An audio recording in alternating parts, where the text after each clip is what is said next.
Hello everyone. तो जैसा कि हम लोग देख रहे थे BCS 51 का दिसंबर 23 का सॉल्यूशन, आज हम लोग देखेंगे क्वेश्चन नंबर 4। तो ये बोल रहा है what is meant by function oriented design, explain the concept associated with function oriented design. ठीक है, तो यहाँ पे देखिए हम लोग से फंक्शन ओरिएंटेड डिज़ाइन के बारे में पूछ रहा है और उसका कॉन्सेप्ट के बारे में पूछ रहा है। 10 मार्क्स का क्वेश्चन है और ये सेम क्वेश्चन ना जून 24 में भी आया था। तो अगर आप लोग ये सोचते हो ना कि भाई जस्ट पहले वाले से तो क्वेश्चन नहीं आएगा, तो ये आपकी गलत फहमी है। ठीक है, तो यहाँ पे देखिए जो दिसंबर 23 में पढ़ के गए होंगे उनका जून 24 में ये क्वेश्चन सेम टू सेम आ गया था, समझे। तो चलिए देखते हैं फंक्शन ओरिएंटेड डिज़ाइन। तो function oriented design is a software design approach that focuses on breaking down a system into smaller self-contained function or modules. Each function has a specific task to perform and these function interact with each other to achieve the overall system goals. तो देखिए function oriented design मतलब कि आपका एक बहुत बड़ा system है, उसको आपने छोटे छोटे मॉड्यूल में या फिर छोटे छोटे पार्ट में ब्रेक कर दिया अपने उस बड़े से काम को। ठीक है, और वो सारे काम को अपना सेपरेटली कर रहे हो।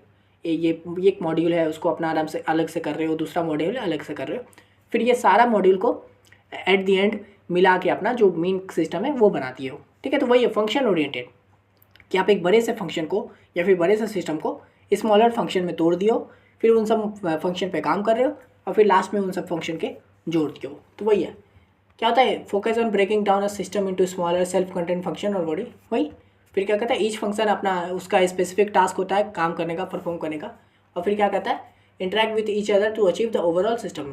तो ये सब क्या फंक्शन होता है कि लास्ट में सब लोग इंटरेक्ट करता है और फिर अपना जो ओवरऑल सिस्टम का जो गोल था वो अचीव कर लेता है।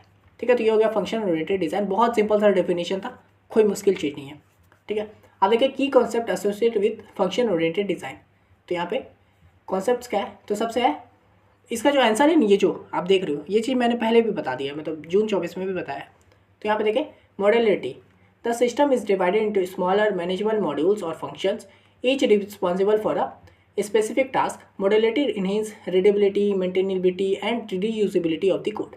ठीक है, तो ये क्या होता है कि हम लोग इसको मॉड्यूल में तोड़ सकते हैं, जैसा कि मैंने पहले भी बताया था यहाँ पे फंक्शन ओरिएंटेड डिज़ाइन में ही, कि ये सब क्या होता है कि आपका बड़ा सा सिस्टम होता है उसको अलग अलग मॉड्यूल में ब्रेक कर देना।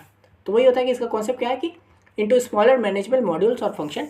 मॉड्यूल बोलिए फंक्शन बोलिए बात एक ही है। ठीक है, तो बड़े से सिस्टम को मॉड्यूल में ब्रेक कर देना, और ये क्या होता है each responsible for specific task.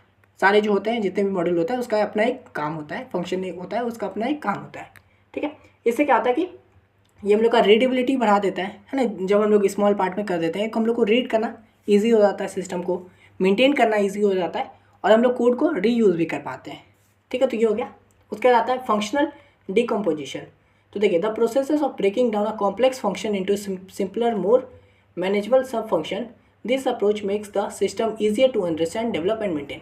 ठीक है, अब यहाँ पे देखिए फंक्शनल डिकम्पोजिशन यानी कि वही पहले तो हम लोग मॉड्यूल बाय मॉड्यूल कर दिए, बड़े से सिस्टम को मॉड्यूल में तोड़ दिए। अब उस मॉड्यूल के अंदर भी हो सकता है बहुत सारा फंक्शन बनेगा। ठीक है, तो उन सब फंक्शन को भी क्या करना है कि कॉम्प्लेक्स फंक्शन को स्मॉलर पार्ट में तोड़ देना है ना, यानी कि बड़े से फंक्शन को सिंपलर पार्ट में तोड़ दो, अलग अलग फंक्शन बना दो और वो सारे फंक्शन को भी काम करवाओ। ठीक है, इस तरह से ये ऐसा समझिए कि बड़े से काम को तोड़ के कम थोड़ा थोड़ा करके काम करना होना, वही होता है पूरा ये फंक्शन ओरिएंटेड। तो यहाँ पे वही फंक्शन डिकम्पोजिशन यानी कि फंक्शन को तोड़ के छोटा फंक्शन बना देना, और फिर क्या करता है कि ये भी हम लोगों का अप्रोच ईजियर टू अंडरस्टैंड होता है, डेवलप करने में भी आसानी होती है, मेंटेन करने में भी आसानी होती है। फिर आता है टॉप डाउन डिज़ाइन। तो देखिए development starts from high level overview for this system. The main functions are defined first then broken down into sub function creating a hierarchical structure. तो इसका क्या होता है डिज़ाइन टॉप डाउन होता है, यानी कि सबसे पहले टॉप पे रहेगा main function, high level function है ना, हाई लेवल जो भी है फंक्शन है वो करेगा। फिर क्या करेगा उससे जो काम हुआ है उससे आप लोगों का सब फंक्शन बनेगा। ठीक है, यानी कि उसके अंदर का कोई फंक्शन ट्रिगर होगा, फिर वो काम होगा सब फंक्शन वाला। तो इस तरह से क्या होता है कि हायरार्किकल स्ट्रक्चर बनता है इसमें। ठीक है, तो वही है देखिए टॉप डाउन होता है, then broken down into sub function, इस तरह से टूटते जाता है और हायरार्किकल स्ट्रक्चर बनता है इससे। उसका रहता है डेटा फ्लो कैसा होगा इसका, तो focuses on how data moves between functions. Data flow diagrams are often used to visually represent how data is processed and transferred throughout the system.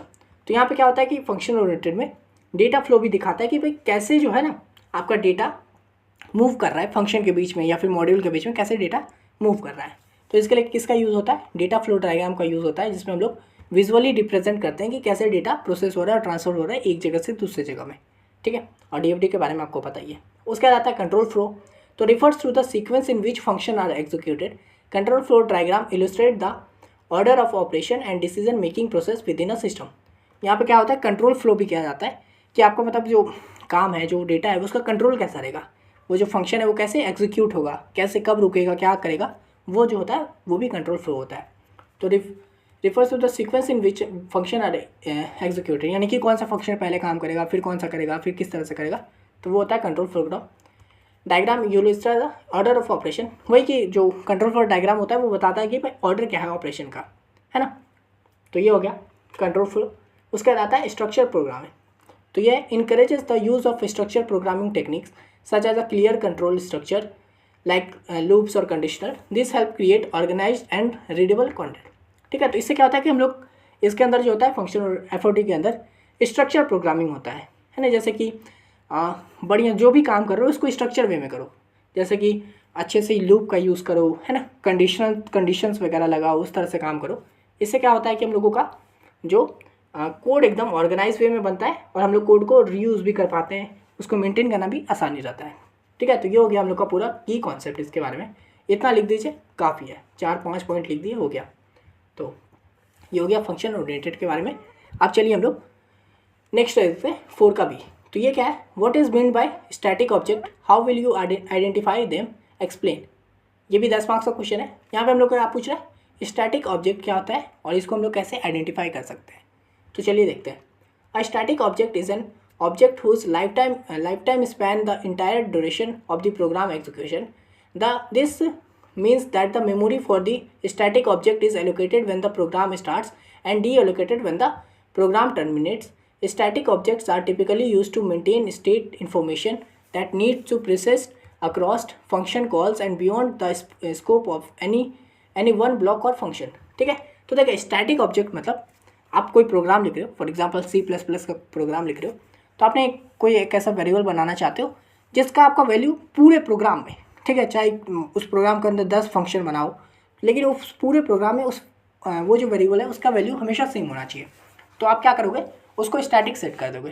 तो अब ये स्टैटिक बना देना मतलब कि उस वैल्यू को एक बार सेट कर देना और उसका लाइफ टाइम जो रहेगा, स्पैन जो रहेगा, लाइफ मतलब उसका जो ड्यूरेशन रहेगा वो कब तक रहेगा, तो पूरा जब तक आपका प्रोग्राम चल रहा है तब तक, यानी कि स्टार्ट से लेके एंड तक। तो यही बात है कि क्या करता है कि ये this means the date memory for static object, यानी कि जब भी हम लोग कोई स्टैटिक ऑब्जेक्ट बनाते हैं तो उसका मेमोरी एलोकेट होता है जब प्रोग्राम स्टार्ट होता है और डी एलोकेट तब होता है, यानी कि जब खत्म तब होता है जब प्रोग्राम हम लोगों का टर्मिनेट हो जाता है, यानी कि पूरा प्रोग्राम खत्म हो जाता है तब, ठीक है। ये क्या करता है, टिपिकली वही यूज़ किया जाता है कि हम लोग इन्फॉर्मेशन को स्टेट रख पाए, है ना, जो इन्फॉर्मेशन है उसको सेम रख पाए अक्रॉस फंक्शन कॉल्स, यानी कि वही मल्टीपल जितना भी फंक्शन है सबके बीच में अगर उसका वैल्यू को सेम रखना है तो हम लोग उसको स्टैटिक सेट करते हैं, ठीक है। उसका देखिए आइडेंटिफाइंग स्टैटिक ऑब्जेक्ट्स, तो क्या है, कैसे हम लोग आइडेंटिफाई कर सकते हैं कि कोई ऑब्जेक्ट स्टैटिक है कि नहीं। तो सबसे पहले आता है कीवर्ड स्टैटिक। तो देखिए the presence of the static keyword in the declaration indicates that the object is static.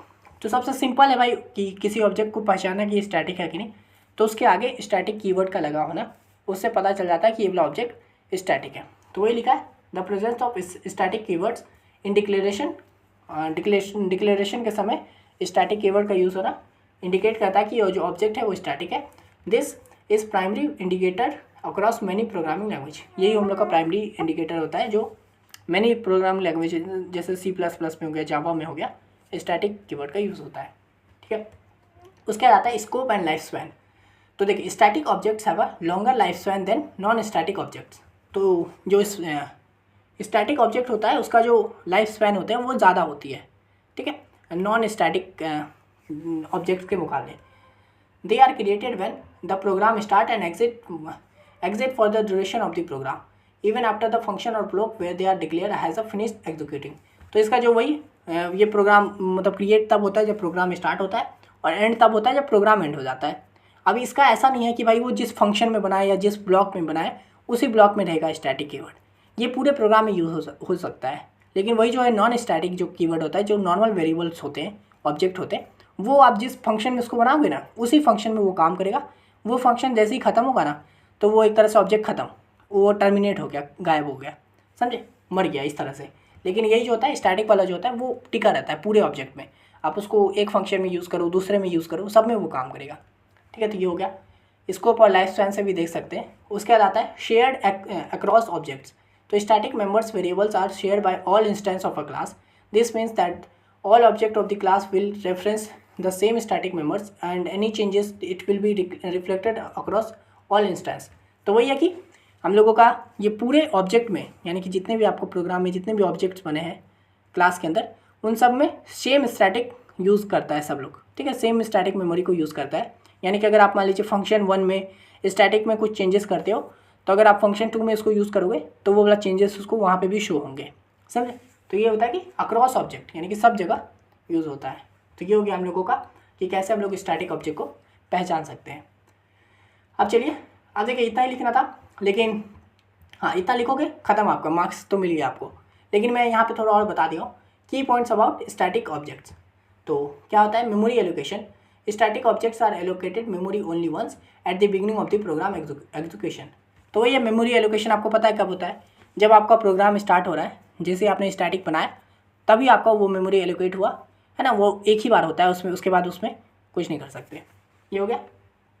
उसके बाद आता है initialization. Static objects are initialize only once and their value persist across function calls and object instance. ठीक है, तो इसका initialisation, इसका भी इनिशियलाइज ओनली एक ही बार होता है। अच्छा, मैंने बोला था स्टैटिक मेंबर वैल्यू को चेंज कर दिया, यहाँ पे एग्जैक्टली वैल्यू को चेंज नहीं कर रहा है। अगर मान लीजिए उसके अंदर कोई और फंक्शन कुछ और काम करवा के उसके अंदर कुछ चेंजेस किए हैं, तो वो आपका सभी मतलब जितने भी ऑब्जेक्ट्स हैं, इंस्टेंस मतलब एक तरह से समझिए ऑब्जेक्ट ही, ठीक है, उस पर शो होता है। तो यहाँ पे वही है कि इनिशियलाइजेशन अगर एक बार किसी वैल्यू को सेट कर दिए तो वो वैल्यू जो है वो हमेशा सारे फंक्शन कॉल में सेम रहेगा। ठीक है, उसका देखिए access. Static members can be access using the class name और an object of the class. तो इसको एक्सेस वही कर सकते हैं कि भाई पूरे क्लास में इसको यूज़ कर सकते हैं, क्लास नेम से भी इसको यूज़ कर सकते हैं और ऑब्जेक्ट ऑफ द क्लास से भी यूज़ कर सकते हैं इसको। ठीक है, यूजिंग द क्लास नेम और an object of the class. ज़रूरी नहीं है कि भाई किसी क्लास के अंदर ऑब्जेक्ट बना रहेगा तभी हम लोग स्टैटिक को यूज़ कर सकते हैं। ठीक है, आप डायरेक्ट चाहो तो पूरे क्लास को स्टैटिक बना के यूज़ कर सकते हो। ठीक है, एक्सेस कर सकते हो। तो ये हो गया हम लोग का की पॉइंट्स। तो ये था क्वेश्चन नंबर बी। तो आशा करते हैं आपको ये वाला वीडियो समझ में आ गया होगा। इसमें हम लोगों ने FOD के बारे में देख लिया और स्टैटिक ऑब्जेक्ट के बारे में देख लिया। ये सब कभी कभी पूछने वाला क्वेश्चन है स्टैटिक ऑब्जेक्ट। ठीक है, तो आशा करते हैं वीडियो समझ में आ गया होगा। ये वाला PDF चाहिए तो इंस्टा पे मैसेज कर दीजिए। बाकी प्लेलिस्ट को भी ज़रूर देख लीजिएगा। BCS 51 का जून 24 को भी ज़रूर देख लीजिएगा। मिलते हैं नेक्स्ट वीडियो में, तब तक के लिए धन्यवाद।